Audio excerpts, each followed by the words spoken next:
në një moshë kur shumë kush sapo fillon të ëndërroj, ajo ka filluar ta jetoj atë. Çdo hap në këtë sallë është për pushtim. Çdo goditje, një hap më afër ëndrrës. Nga Kosova në arenën ndërkombëtare, ajo nuk garon vetëm për fitore, por për të treguar se sa larg mund të shkojë një ëndër e madhe. Unë kur dola në finale, unë gjeva shumë krenare dhe emocionuar, edhe kur kom shku në finale, kom thonë që kam jep maksimumin për mi bë të gjithë krenar. Unë ndjem krenare që më jepet mundësia për të përfaqësuar vendin tim, edhe kur jam në gara për të përfaqësuar Kosovën, e di që pas çdo lodhje edhe sakrificit që e baj në garë, ka një rezultat shumë i mirë. Mua më motivon më së shumti familja, veçanërisht babai im.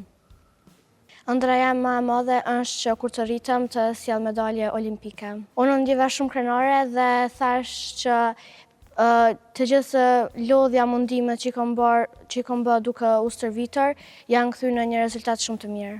Për të përgatitur në gara nuk është edhe aq e lehtë, por me që unë e dua taekwondon edhe e bëj me shumë qejf këtë punë. Mu marrë me taekwondo është një sport shumë i mirë, sepse të bën më të disiplinuar dhe të shton vetë besimin në vete, kështu që mu marrë me taekwondo është një gjë shumë e mirë sepse është një eksperiencë. Finalja nuk është fundi, është fillimi i një rruge edhe më të fortë. Sepse kampionët nuk lindin vetëm nga fitoret, por nga guximi për të vazhduar. Unë kam shumë medalje dhe titoj të ndryshëm, por dy nga medaljet më të rëndësishme për mua janë vendi i dytë në kampionatin evropian në vitin 2024, të cilin u mbajt në Tiranë dhe unë me shumë kënaqësi e kam zonë vendin e dytë. Edhe një nga medaljet më të rëndësishme është edhe kjo, ku e kam zonë vendin e parë në Ballkan, ka qenë viti 2025, u mbajt në Bullgari.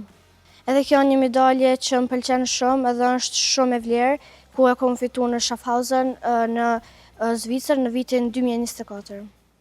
Një emër i vogël sot, një histori e madhe nesër.